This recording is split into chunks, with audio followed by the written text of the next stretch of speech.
Ji good morning all of you. Tense के क्रम में आज हम लोग जानेंगे कि जो 12 टेंस पढ़े थे हम, उस 12 टेंस का एक नज़र में अगर हम अध्ययन करना चाहें तो किस तरह से अध्ययन करेंगे। इसके लिए हमने टेंस एट ए ग्लेंस तैयार किया और टेंस एट ए ग्लेंस में आप पूरी तरह से जान लेंगे कि हाँ, इंडिफिनिट हो या कॉन्टिन्यूअस हो या परफेक्ट हो या परफेक्ट कॉन्टिन्यूअस हो, किसका पहचान क्या होगा और किस में किस तरह का सेंटेंस होगा, किस में किस तरह की क्रिया होगी। तो किसी भी टेंस को जानने के लिए सबसे ज़रूरी हुआ करता है कि उसकी क्रिया देखी जाए। हिंदी में हो या इंग्लिश में हो, हर जगह क्रिया ही देखी जाती है।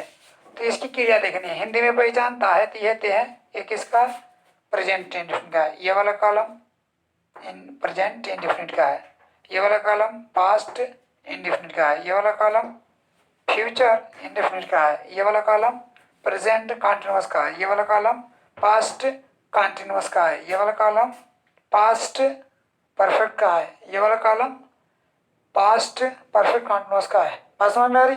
आगे बढ़ते हैं।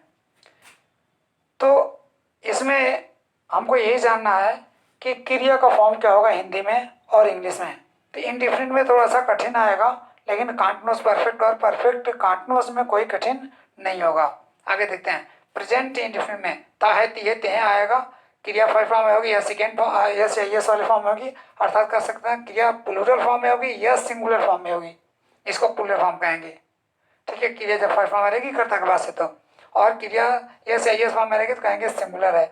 या डू या डज के साथ क्रिया आई होगी तो हम प्रेजेंट इंडेफिनिट कहेंगे। अब इसको देखिए किस तरह से बनाया जाता है। ही प्लेज, वह खेलता है।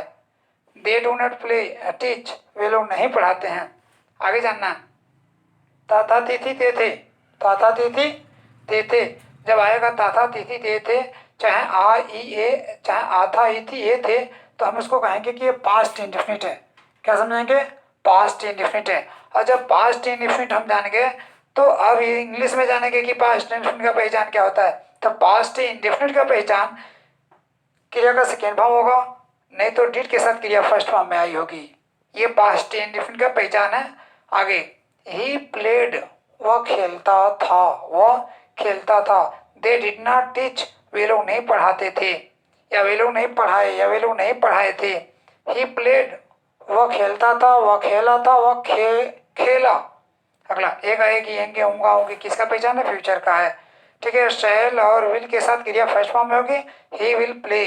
अब शैल किसके साथ लगता है? आई और वी के साथ शैल, बाकी सबके साथ विल लगा करता है। आगे बढ़िएगा। कॉन्टिन्यूअस में हम चल रहे हैं। कॉन्टिन्यूअस में जब हम जाएंगे तो क्या करना है? कॉन्टिन्यूअस के लिए देख लीजिए सबसे जरूरी क्या चीज़ है। कॉन्टिन्यूअस तभी बनेगा जब बी के साथ क्रिया आई फॉर्म में होगी। बी के साथ क्रिया आई फॉर्म में होगी। बी किसको कहा गया? प्रेजेंट में बी का मतलब होगा इज, एम, आर। पास्ट में वाज और वर। फ्यूचर में शैल बी, विल बी। और किसी मॉडल के साथ अगर लगाएंगे तो बी डायरेक्ट चला जाएगा और बी का ही रूप होगा। तो आगे देखिएगा, बी के साथ क्रिया किस फॉर्म में? आई फॉर्म में। यानी बी के साथ क्रिया प्रेजेंट पार्टिसिपल फॉर्म में, आई फॉर्म में है। तो यहाँ पे क्या जानना है कि इज, एम, आर के साथ क्रिया आई फॉर्म में है। तो he is playing, he is playing. वे लोग जा रहे हैं, दे आर गोइंग। वे लोग आ रहे हैं, दे आर कमिंग। राहत आ रही थी जब आएगा तो वाज पास्ट कॉन्टिन्यूअस होगा और वाज या वर लगाएंगे और क्रिया में आई लिखेंगे, लगाएंगे। He was playing, they were singing, they were singing, she is dancing. अगला, ता रहेगा, ती रहेगी, ते रहेंगे, शैल भी, विल भी लगेगा और क्रिया में आई। He will be playing, he will be playing. Clear हुआ? आगे बढ़ते हैं। अब इधर देखेंगे, ख्याल कीजिएगा इधर। अब परफेक्ट हो गया, प्रेजेंट परफेक्ट। प्रेजेंट परफेक्ट का पहचान क्या होगा? चुका है, चुकी है, चुके हैं। ठीक है, और उसके बाद से आ है, ये है, ए है।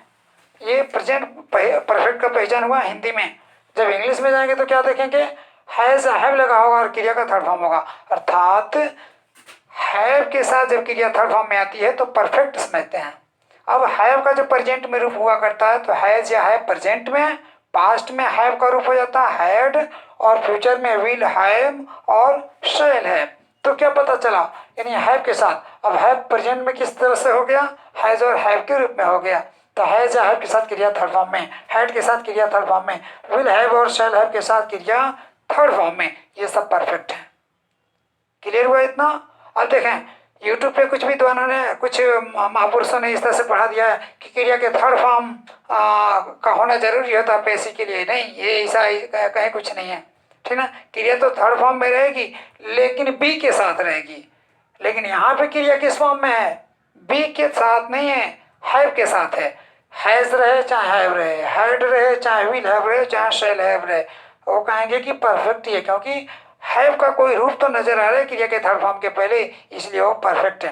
हैज या हैव प्लस क्रिया थर्ड फॉर्म में। ही हैज प्लेड, हैज किसके साथ, सिंगुलर के साथ, हैव किसके साथ, प्लूरल के साथ। अगला, अगर ये नहीं समझ में आ रहा है तो हमारा टेंस वाला वीडियो देखें, वो वाला क्लास जब अटेंड करेंगे तो आपको एकदम दूध अलग और पानी अलग नजर आएगा। यहाँ देखिए, चुका था, चुकी थी, चुके थे, चाहे आ लिया था, ठीक है, ऐसा करके सेंटेंस आ जाएंगे। यहाँ समझिएगा, कुछ महापुरुषों ने विद्वानों ने क्या, कुछ महापुरुषों ने क्या कहा, आता ही थी ये थे को भी पास्ट परफेक्ट कह डाला है। लेकिन ऐसा नहीं है, ये पास्ट इंडेफिनिट ही है, 100% याद रखिएगा। जब भी ये वाला पहचान किसी सेंटेंस के अंत में लगा होगा तो इससे बीते हुए समय में किसी घटना का बोध हुआ होगा। और जब किसी घटना का बोध होगा तो इंडेफिनिट के अलावा, सिंपल के अलावा कुछ हो ही नहीं सकता। अगर परफेक्ट होना है तो परफेक्ट होने के लिए शर्त क्या है कि किसी निश्चित या अनिश्चित समय से पहले काम का समाप्त हो जाना। और यहाँ पे किसी निश्चित या अनिश्चित समय के पहले अगर काम समाप्त होता है तो वह परफेक्ट है। तीनों में से कोई भी परफेक्ट, चाहे जिसका भी परफेक्ट बनाएंगे। लेकिन अगर ऐसा नहीं हुआ, बीते हुए समय में काम हुआ, तो सिर्फ इंडेफिनिट है, यानी बीते हुए समय की घटना। अगला, तो चुका था, ही हैड के साथ क्रिया थर्ड फॉर्म में, ही हैड प्लेड, वह खेल चुका था, वह खेल चुका, या वह खेल लिया था, वह जा चुका था, या वह चला गया था। वह गया था नहीं कहा जा रहा है, वह गया था मतलब बीते हुए समय में कोई काम हुआ। लेकिन वह चला गया था तो यानी पता चला कि किसी निश्चित समय से पहले कोई काम हो चुका। इसका ख्याल रखना है कि किसी निश्चित समय से पहले कोई काम हो गया, इस तरह से बोला जाए। वह सो गई थी, वह सोई थी नहीं, वह गया, वह गया मतलब बीते हुए समय में कोई काम हुआ। वह चला गया था, वह जा चुका था, तो चुका था चुकी थी रहेगा तो जान ही जाएंगे। लेकिन जैसे मैं समझाने की कोशिश कर रहा हूं तो उसको समझें आगे। He had played before we reached। अब ये बिफोर वाला है यानी कम्प्लेक्स सेंटेंस, तो कम्प्लेक्स सेंटेंस में आप इसमें पाते हैं और इसमें पाते हैं। अभी ये दो ही हुए, 6 और मेरे पास हैं। वीडियो अपलोड नहीं हो पाया जिसकी वजह से हमको दिक्कत हुई। अगर वीडियो अपलोड हो जाएगा तो फिर मैं दोबारा वीडियो उसको अपलोड करने की कोशिश करूँगा। अगर अपलोड हो गया ठीक है, नहीं तो फिर से मैं वीडियो बनाऊंगा, फिर से उसका साइज इधर कर करके मैं अपलोड करने की कोशिश करूँगा, उसको देखिएगा। आगे बढ़ते हैं। चुका रहेगा, चुकी रहेगी, चुके रहेंगे, सॉरी, चुका रहेगा, चुकी रहेगी, चुका रहेगा, चुकी रहेगी, चुके रहेंगे। ख्याल कीजिएगा यहाँ पे चुका है कर दिया गया है, चुका रहेगा, चुकी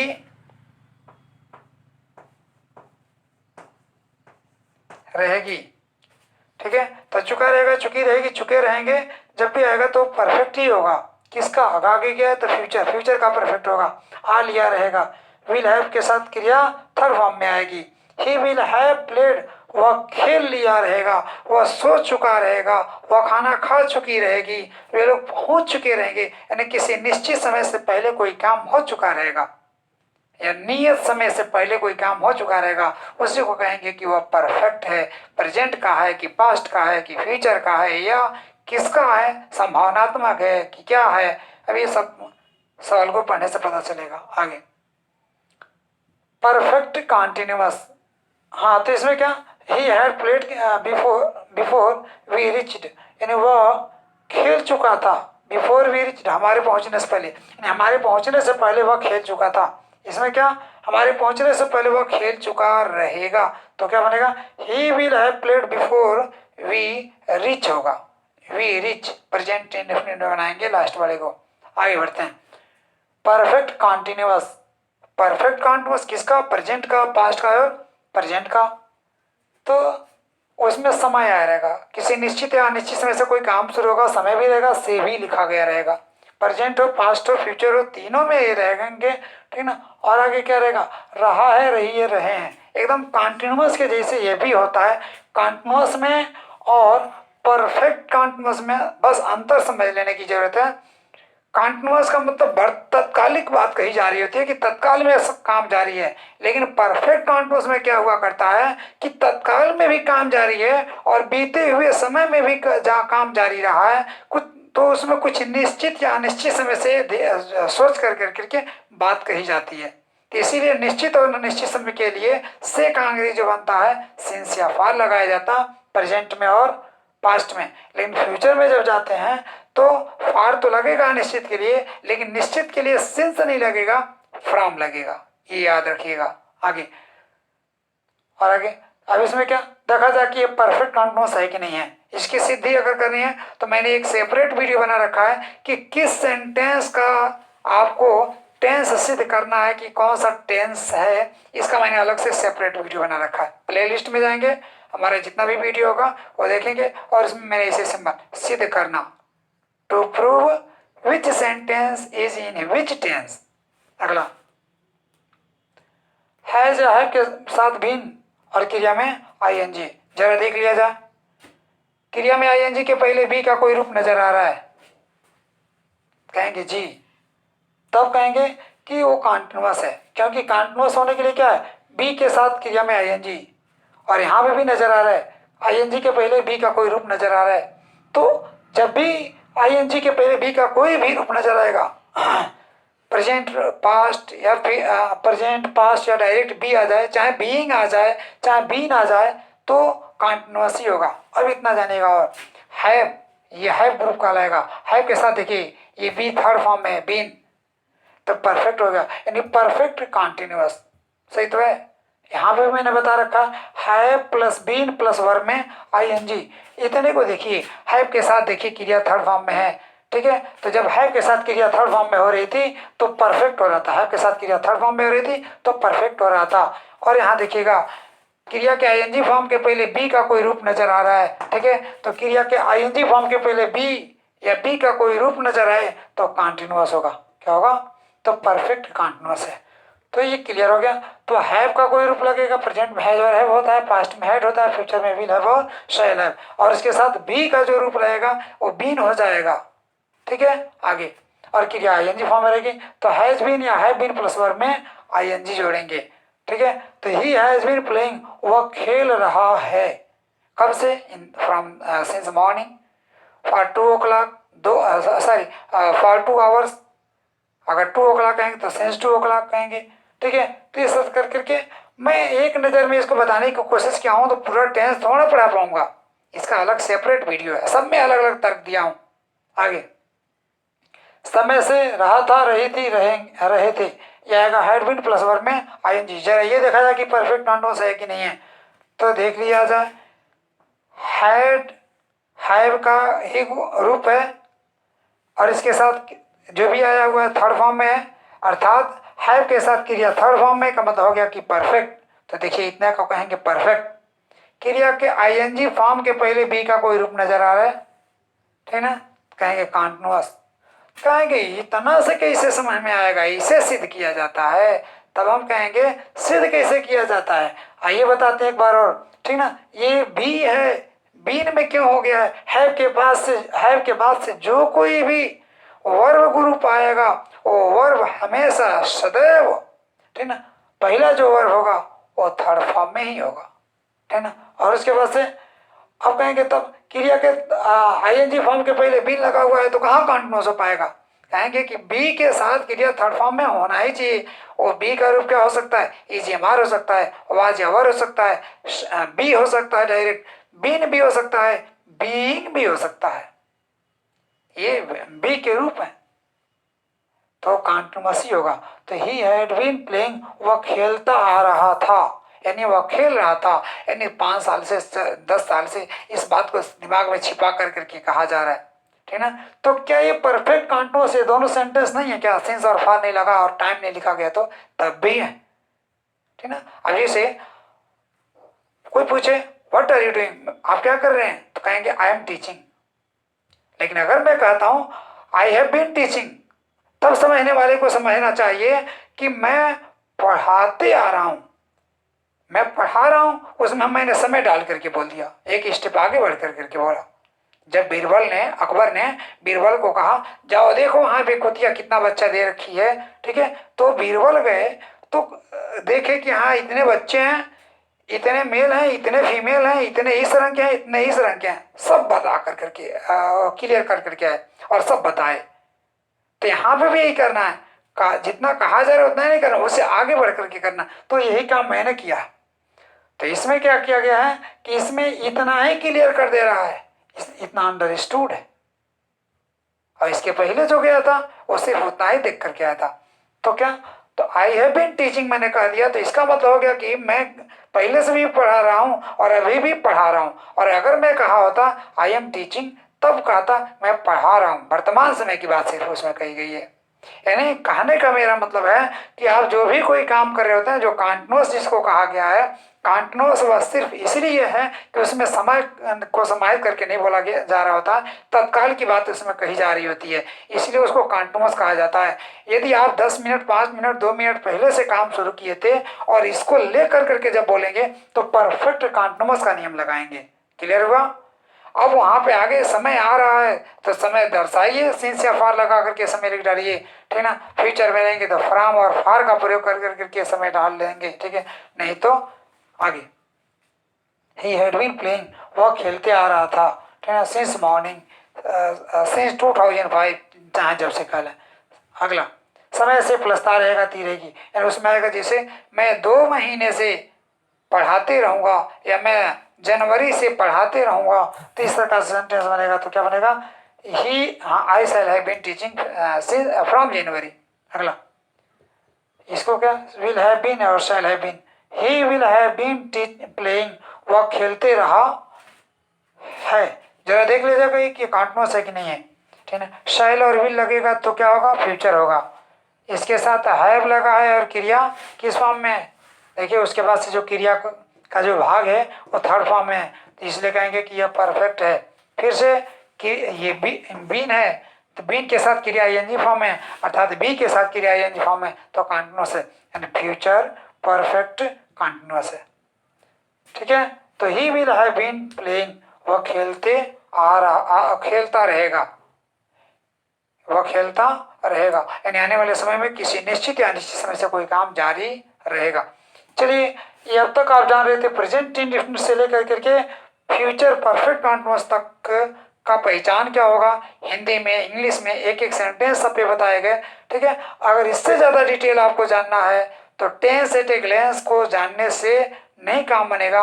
आपको डिटेल में जानना है तो सारा वीडियो देखें, तभी जाकर के कंसेप्ट क्लियर होगा।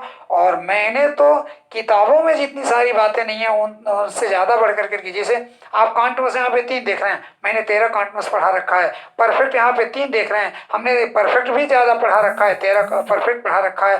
कॉम्प्लेक्स इसमें देख रहे हैं, डॉक्टर के आने से पहले रोगी मर चुका था, इस तरह के जो सवाल होते हैं इस पे मैंने आप 2 ही तरह का, एक प्रेजेंट पास्ट परफेक्ट में जाकर के बनाते हैं, एक फ्यूचर परफेक्ट में जाकर के बनाते हैं। और अभी इन दोनों को छोड़ दिया जाए तो 4 और नहीं, सॉरी, हाँ 4 और, सॉरी 4 नहीं 6 और परफेक्ट में पढ़ाऊंगा, उस तरह का कॉम्प्लेक्स वाला, ठीक है।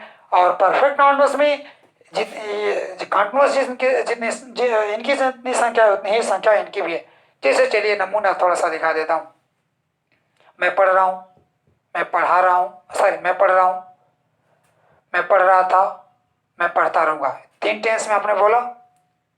अगर ऐसे बोल दिया जाए वह पढ़ रहा होगा, तो क्या इसमें से किसी में से है, नहीं है, तो इसके भी बनाने का नियम होगा, वह पढ़ रहा होगा। शायद वह पढ़ रहा हो, तो ये 4 तरह के जो बोलेंगे इसमें से भी नहीं है, ये अलग है, ये भी संभावनात्मक है। आपको पढ़ते रहना चाहिए, क्या इन 5 में से कोई यही है, नहीं, ये अलग है, अर्थात 6 तरह का यही होगा। आपको पढ़ते रहना चाहिए। अगला, उसे खेलते रहना पड़ता है। देखिए, तो अब तक जितना भी बोला उनसे हट कर करके हो गया। ऐसे कर कर करके मैंने टोटल 13 कॉन्टिन्यूअस, 13 परफेक्ट और 13 परफेक्ट कॉन्टिन्यूअस मैंने पढ़ा रखा है। और परफेक्ट में तो ये कॉम्प्लेक्स वाले सेंटेंस 6 और, यानी इन दोनों को ले लिया जा तो 2 और उसको क्लियर करना पड़ेगा क्योंकि क्लास की बात है और इतना करने करते करते थोड़ा सा उसका शायद 8 है टोटल, ठीक ना। तो उतना मैंने बताया और इसके लिए मैं चैलेंज कर रहा हूँ कि किसी भी किताब में इन सारी चीज़ों को नहीं पाएंगे। चैलेंज तो फट से लोग कर देते हैं, झूठे भी चैलेंज किया करते हैं, सच्चे भी चैलेंज किया करते हैं। अब चैलेंज में अंतर है। अब मैं कितना अच्छा हूँ कितना बुरा हूँ, मेरा कोई एक क्लास उठा करके देख लीजिए, उससे क्लियर हो जाएगा। ये तो जनरल सी बात है, इसको कोई भी कर सकता है, ठीक है। लेकिन आपकी सरलता के लिए कि इसको मैं सरल बना सकूं, इसलिए मैंने इस काम को किया। चलिए, यदि अच्छा लगा हो तो आप इसे देखिए, सब्सक्राइब कीजिए, लाइक कीजिए और बेल आइकन को इसलिए दबा दीजिए कि आपको इसका नोटिफिकेशन, जब भी मैं वीडियो कोई अपलोड करूं तो उसका नोटिफिकेशन आपको पहले मिले, ठीक है। और इससे भी संतुष्टि न मिली हो तो और जा करके हमारा कोई एक वीडियो उठा करके देखिए जिसमें बहुत बढ़िया से मैंने चैलेंज किया हूँ, ठीक है ना। तो उसको उठा के देखिए, अगर अच्छा लग रहा है तो ठीक है, और फिर उसके बाद से सिंपल वाला देखिएगा। अब इसके बाद से हमारा वीडियो अगला आएगा तो वो आएगा पैसिव। और पैसिव के लिए मैं चैलेंज बोल रहा हूँ, बड़े से बड़े लोगों ने जो पैसिव पढ़ाया है बिल्कुल उससे हट के मैं पैसिव पढ़ाऊंगा। चलिए, इतना ही के साथ मैं आपसे जुदा हो रहा हूँ। धन्यवाद।